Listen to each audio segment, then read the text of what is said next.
Hey there, folks. I'm Mark, in affiliation with Spectrum Pulse. And yeah, it's the future album bomb week. And it's Billboard Breakdown. I don't remember. But this is a week where I've got both good news and bad news. The good is that it looks like YouTube finally fixed their escrow bug, and I'm going to get paid out what they properly owe me. As someone who doesn't give any corporation the benefit of the doubt, the fact that YouTube actually came through and undoubtedly took a loss to do so, it's the pleasant surprise I really needed. Thus, there's going to be a bit more copyrighted music here, and we'll deal with the disputes. Unfortunately, it comes in the same week as a future album bomb that's way bigger than it has any right to be, and it actually starts off in the top 10 because we have a new number one. Wait For You by Future featuring Drake and Tems. Now I could highlight again how the top 10 is not especially strong right now, and Future is riding a name collaboration plus a little bit of radio, but when the streaming's this robust, there's not really all that much that can compete. At least until next week when we get the next album bomb that's going to come in sequence. More on that in a bit. But it was enough to bowl over As It Was by Harry Styles down to number 2 despite its strength in every channel, especially sales dominance and radio momentum. And that gives me the impression that First Class by Jack Harlow, despite being down to number 3 this week, it's likely to rebound back to the very top. The streaming is still strong, the radio run is very much there, and when the album bomb hits,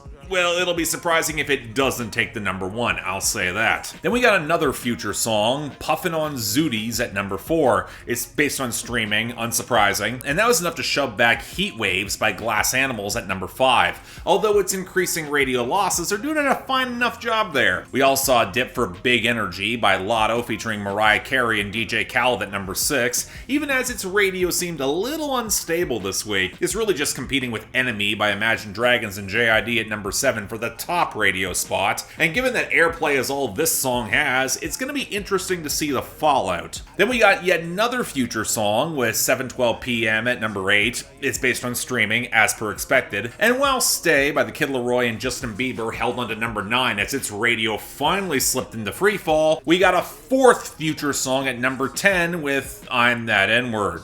Fun stuff. Now, the one thing I can say for this album bomb is that it did lead to a seismic shift in a lot of our losers and dropouts, and wow, there's a lot of the latter, specifically among songs that have clinched their year-end list spot. Save Your Tears by The Weeknd and Ariana Grande, Levitating by Dua Lipa, I Hate You by SZA, You Right by Doja Cat and The Weeknd, Fancy Like by Walker Hayes, and Sand in My Boots by Morgan Wallen. And then come the losers. Over a full third of the Hot 100 that I'm actually going to go through in detail because with the album bombs that are likely coming, I don't expect the same sudden mass drop-off, so might as well set the board now. Starting off with our new arrivals, 1,000 Miles by Kid Laroi slid down to 43, Two Step by Ed Sheeran and Lil Baby hit 70, Something in the Orange by Zach Bryan hit 77, and Plan B by Megan Thee Stallion fell off hard to 79. Then we got the one gain that was cut short. That would be Trouble with the Heartbreak by Jason Aldean at 50, and a whole lot of continued losers. We Don't Talk About Bruno by the Encanto cast at 51, Never Say Never by Cole Swindell and Lainey Wilson at 53, Don't Think Jesus by Morgan Wallen at 66, Nail Tech by Jack Harlow at 85, it's gonna rebound next week, mark my words, Surface Pressure by Jessica Darrow at 87, Light Switch by Charlie Puth at 88, Aha by Lil Durk at 96, Rumors by Gucci Mane and Lil Durk at 97, and Shake It by K-Flock, Cardi B, Dougie B, and Bori 300 at 99. Then comes the country losses, which I'm going to bucket together because they're normally in their own little ecosystem outside of album bombs thanks to Nashville radio providing some installation. So Flower Shops by Ernest and Morgan Wallen at 83, 23 by Sam Hunt at 75, Slow Down Summer by Thomas Rhett at 74, Beers on Me by Dierks Bentley, Brayland, and Hardy at 71, and Doing This by Luke Combs at 48. And now, the rest. Do We Have a Problem by Nicki Minaj and Lil Baby at 93, No Love by Summer Walker and SZA at 84, Broadway Girls by Lil Durk and Morgan Wallen at 81, might as well throw in for Lil Durk What Happened to Virgil with Gunna at 61, and Me or Some by Nardo Wick, Lil Baby, and Future at 76. Then there's Fingers Crossed by Lauren Spencer Smith at 69, Pushin' P by Gunna, Future, and Young Thug at 68, Freaky Deaky by Tyga and Doja Cat at 65, The Motto by Tiesto and Ava Max at 64, Right On by Lil Baby at 52, and Good For You by Olivia Rodrigo at 49. And finally, to end this all off, Hours and Hours by Money Long at 47, In a Minute by Lil Baby at 38, One Right Now by Post Malone and The Weeknd at 37, Easy On Me by Adele at 36, Need to Know by Doja Cat at 33, and ABCDEFU by Gale at 23. Now, what might actually surprise you is we did get a few returns and gains this week. Yeah, in the former case, it's just Fall in Love by Bailey Zimmerman at 91, but frankly, I'm surprised it came back at all on an album bomb week. And when we get to our gains, I'm legit shocked that Damn Straight by Scotty McCreery leapt up to 62. Yes, it came with Take My Name by Parmalee at 57, but still. Now, the last two gains, I'll admit a little bit surprised that Provenza by Carol G, 25, mostly thanks to holding its own on streaming, but the legit shocker here was About Damn Time by Lizzo getting a massive boost to 19, where it looks like someone turned on the label machinery proper behind her as she saw a major pickup in traction in both streaming and sales. It'll be fascinating to see how much of any of it lasts in the weeks to come. We'll have to see, because again, speaking of the fact we are in album bomb territory, this future project, well, the majority of it, the problem is that it's in the top 40, so I'm going to wind up covering a lot of this regardless. But of the stuff that's below that point, it is neither the best nor the worst of the week. The way things going, that's at 60, although this one was close to the best thanks to the sweet guitar line from TM88. Sounds like something Rod Wave could do more with. Back to the Basics at 58, Holy Ghost at 46, and We Just Want to Get High at 45. But before we get to all of the future, let's start off with some of the other new arrivals with number 94, Love Me More by Sam Smith.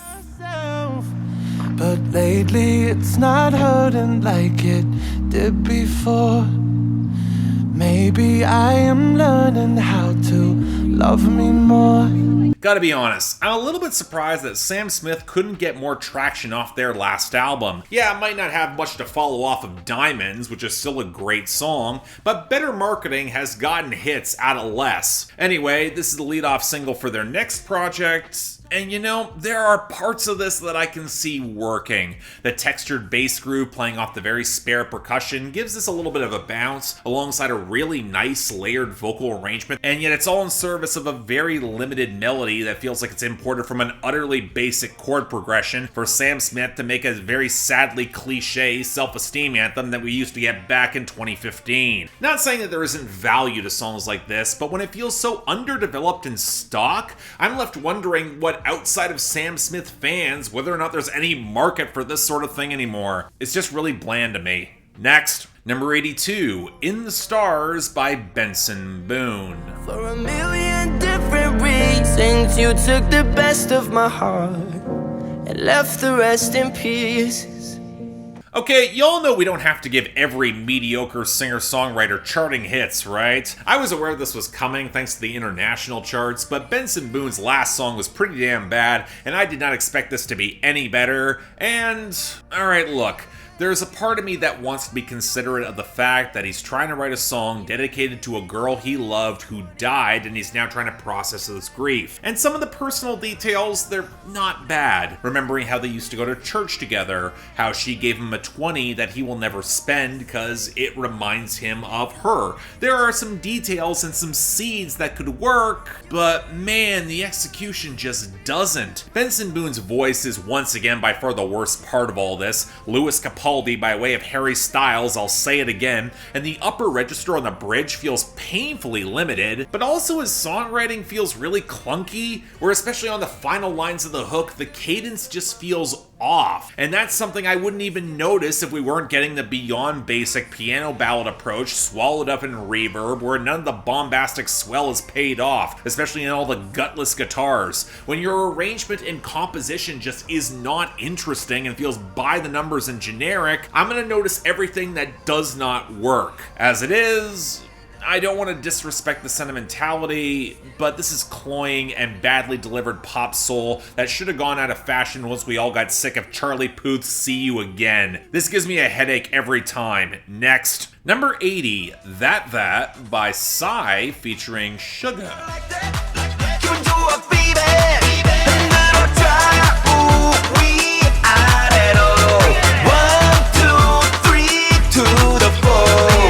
feel like we're a couple years late to getting this collab. Now granted, Psy took a number of years off after 2017, so it's not surprising it took this long, but hey, pair one of the first charting K-pop crossovers and one of the most iconic memes of the early 2010s with a member of BTS, that seems destined to print money. Granted, that all kind of overshadows what this actually is. And it's weird, but not in a way I expected, especially adjacent to BTS. Honestly, just kind of sounds like an early 2010s Pitbull album cut with the garish horns and the weirdly flat tropical dance patter where Psy is gonna hammer on a pretty flat hook with empty club lyrics, alongside a rap verse from SUGA where he's probably the standout presence on the song. But if anything, it kind of highlights how much I really sorely miss Pitbull, because he at least had a swagger and flair for the ridiculous that Psy seems to be actively tamping back here. Kind of a shame, because Psy can get really funny if you know his albums, but this feels way more mercenary, and as such it's not really as fun. Yes, it's better than Gentleman or any number of the obnoxious dance cuts that Psy tried in the aftermath of Gangnam Style.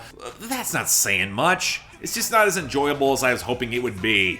Not bad, but not really good either. Number 54, Frozen by Lil Baby. You can't see we run stuff. I gotta think out the box. I hate being bunched up. Glad that I've been through a lot. It made me a monster. I guess I shouldn't be that surprised that Lil Baby actually released this. Apparently it was leaked last December, got a good fan response. You should all know by now that artists and labels use these calculated leaks to gauge fan interest, and again, all of it is so calculated. So now it's a promotional single to go along with the other two that Lil Baby already released. And you'd think he would have used some of those past 4 months to give this a bit of refinement, but it's the sort of song that feels really stock coming from Lil Baby. More focus on stacking money, paranoid glances at those who can't respect his come up as he tries to support those who are still in his circle, even as he's still very morose about all of it, and a flow that feels a little jerky against the piano line, and percussion that feels really clumsily mixed. The bass swamps out the weedy trap hi-hats and snares, and it sounds a lot cheaper than it should. But again, shouldn't surprise me coming from Lil Baby. He's hit on this formula many times before. It just doesn't stand out. It's not terrible, but I'm gonna forget this in record time. Unlike number 44, Honest by Justin Bieber and Don Toliver. I like it. You stay down and you the baddest. Find you in the cut. I got it. Somehow on an album bomb week, we're not lucky enough to get away from Justin Bieber back on trap production. Oh, wait, why is he doing this? Didn't he learn his lesson from Changes that nobody wants to hear him on these beats, especially when he sounds lazy as all hell? The melodies are these goopy chipmunk fragments, and the chalky trap percussion feels overmixed and yet underpowered. I kind of feel bad for Don Toliver, who is clearly looking for some smokier production with more flair and atmosphere, and is yet stuck with this gooey mess that gives him no proper support. It's not a good verse either, as he's on his generic drugs and flexing, but he doesn't match how Justin Bieber is once again trying to elevate his wife in his flexing. And how is he still so bad at it? He's highlighting his wife's modesty, he calls her his dime piece, has lines like Trinity 3-in-1, ratio 10-in-1, and then says he likes the Cajun on her.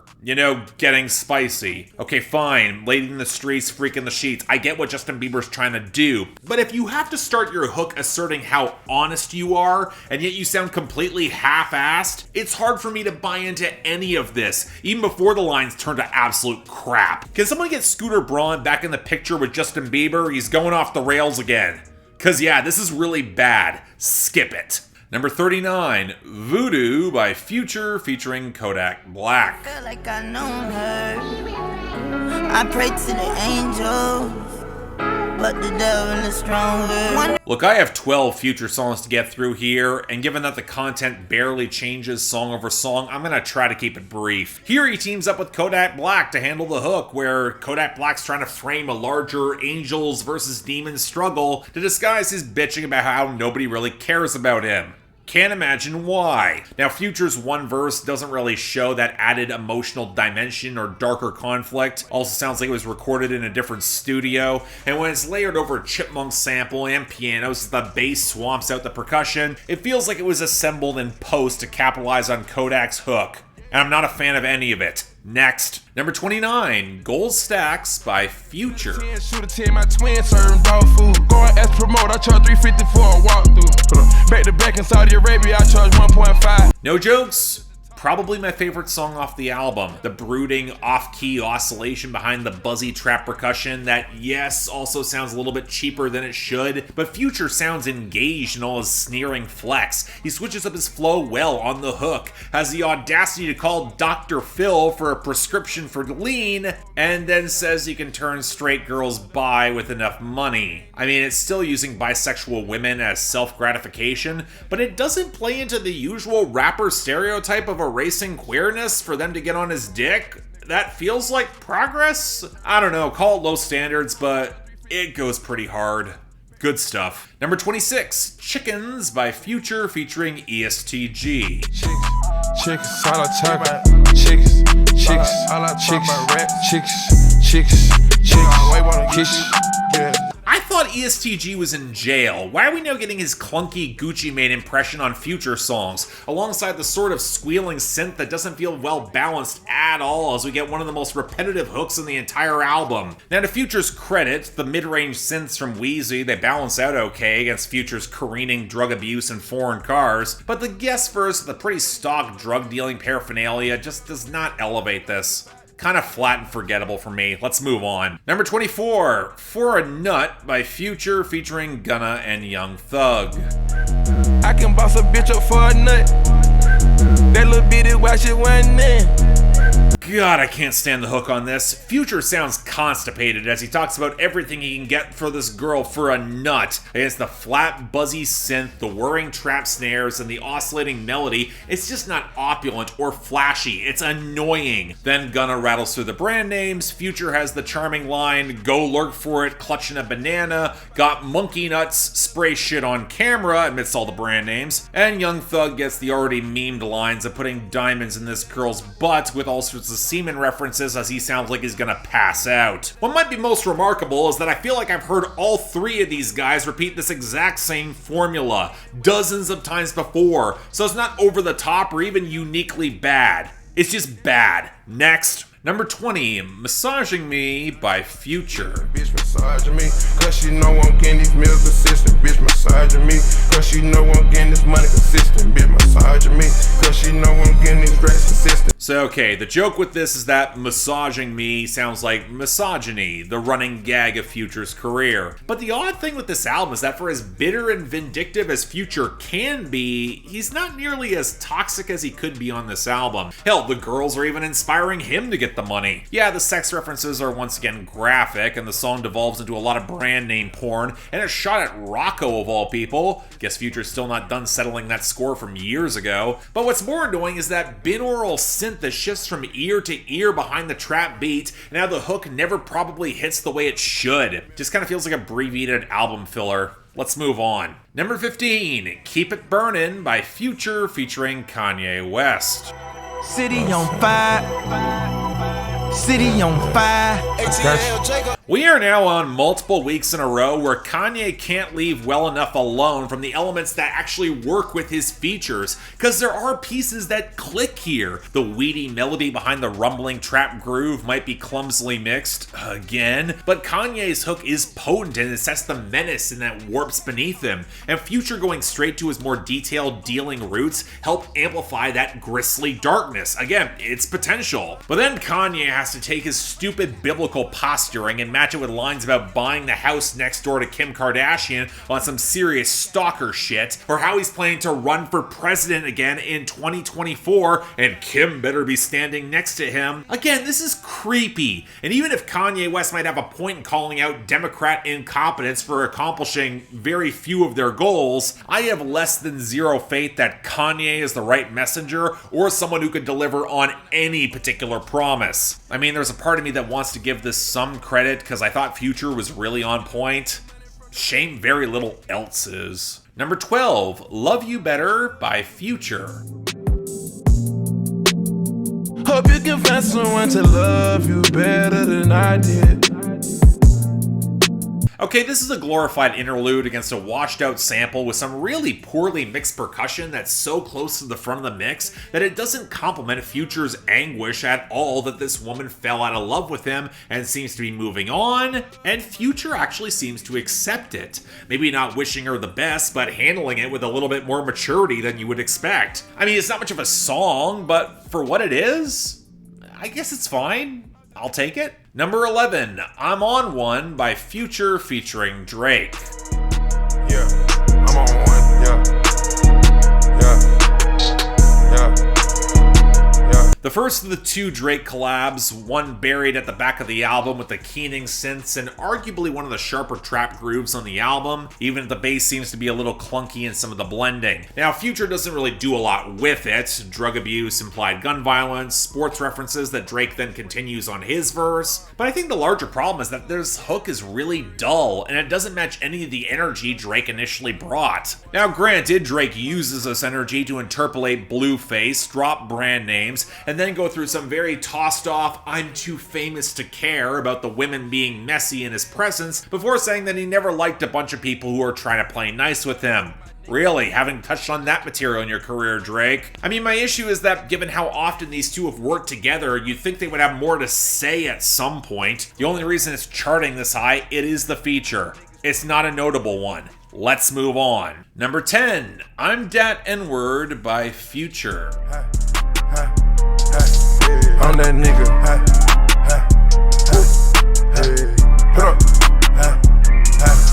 I'm that nigga. How is it that Future is supposedly at the top of his game, and yet he can't get his producers to master the bass properly so it doesn't bleed into the rest of the mix with the dreary pianos and the overly busy snares? I think what annoys me more here is that for all of Future's flexing, he can't keep up momentum with his flows on the verse and has to change them up and slow them down as the verse continues, which culminates in him interpolating Young Thug's Hot on the chorus, but with considerably less energy. And again, Future's not saying anything interesting in between all the drug abuse and foreign cars and fetishizing bisexual women and then spending so much money that he can't help but throw jabs at all his baby moms until we get the already memed line, fucked her in the ass, made her pee-pee. Again, I feel like I've heard songs in this exact same lane from Future dozens of times, and the lack of momentum really makes it a slog. Not a fan, skipping it. Number 8. 7:12 p.m. by Future.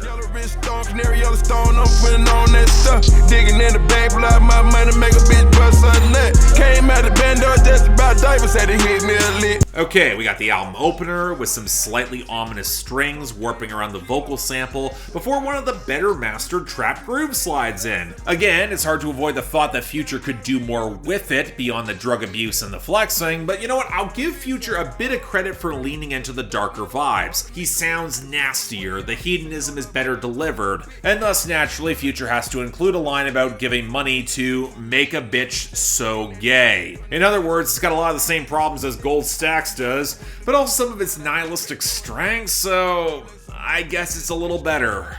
Points for that at least? Number 4, Puffin on Zootiez by Future. Heard me, it's ash ready to dump my ashes. Bitch so pretty, look better than Cassie. Puffin on Zootiez and she calling me daddy. Walking on shit, turn it up and not gassing. This is being considered the fan favorite of the album, outside of that pop crossover single we'll get to, and I kinda get why. The percussion might feel a little crunchy, but it's better mastered against the haunted melody, especially as the operatic vocals slip in after the first verse. And Future's flow feels more locked in and focused, with the switch-ups being balanced more effectively. And while the vibes this song is trying to cultivate feel a lot more lethargic, where the flex is supposed to feel so blissed out and opulent, I mean, it's not like Future is wrong that folks are copying him wholesale and not doing it all that well. And the one line I actually liked is saying that the trap kidnapped the kid, highlighting the impact that Future's environment has had on shaping his nihilistic impulses. Arguably, this one works way more on production and flow than anything else, and while I wouldn't call it great, look, I get why it works. Solid song. And finally, number 1, Wait For You by Future featuring Drake and Tems. It ain't what we doing.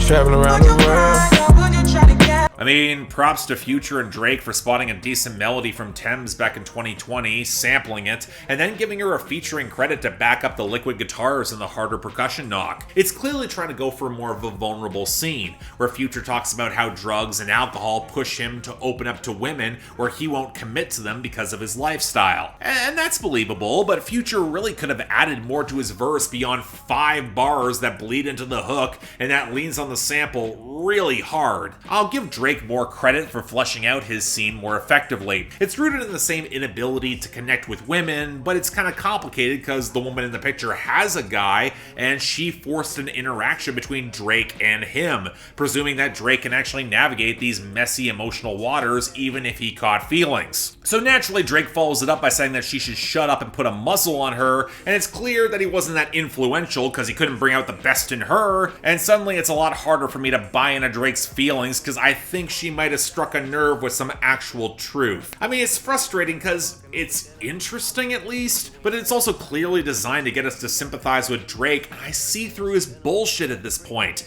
It's not like we haven't been down this road with both men so many times before. Don't get me wrong, it's not bad. I get the appeal of this, but I can also see myself souring on it if it sticks around way too long on the charts, and that was a long week.